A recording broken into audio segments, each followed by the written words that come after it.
দিয়ে অনির্বাচিত ব্যক্তিদের দ্বারা রাষ্ট্র পরিচালনা এবং রাষ্ট্রের গুরুত্বপূর্ণ পদাবলিতে পদায়ন করে এগুলো যদি হয় তাহলে আর এক্সিকিউটিভ এবং লেজিসলেচারের কোনো গুরুত্ব থাকবে না। তো সেই ব্যবস্থা আমরা অ্যাপ্রুভ করিনি।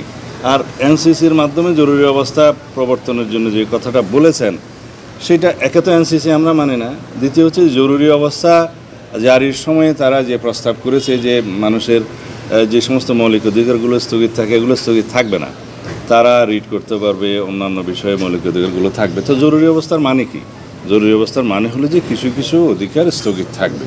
তো সেই জন্য আমরা বলেছি এটা বোধহয় বাস্তবায়নক নয়, সেই বিষয়ে আমরা একমত হতে পারলাম না।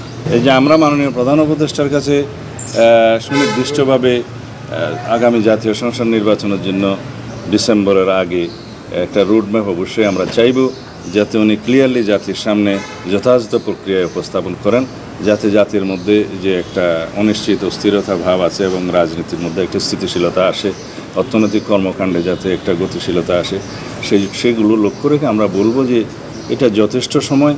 তার আগে নির্বাচন কমিশনের সাথে আমরা আলোচনা করেছি, তারা জুনের মধ্যে সমস্ত প্রিপারেশন সমাপ্ত করতে পারবে এবং মাননীয় প্রধান উপদেষ্টা ইতিপূর্বেও আমাদেরকে আশ্বস্ত করেছেন যে ডিসেম্বরের মধ্যে নির্বাচন দেওয়ার জন্য ওনারা সমস্ত কর্মকাণ্ড পরিচালনা করছে।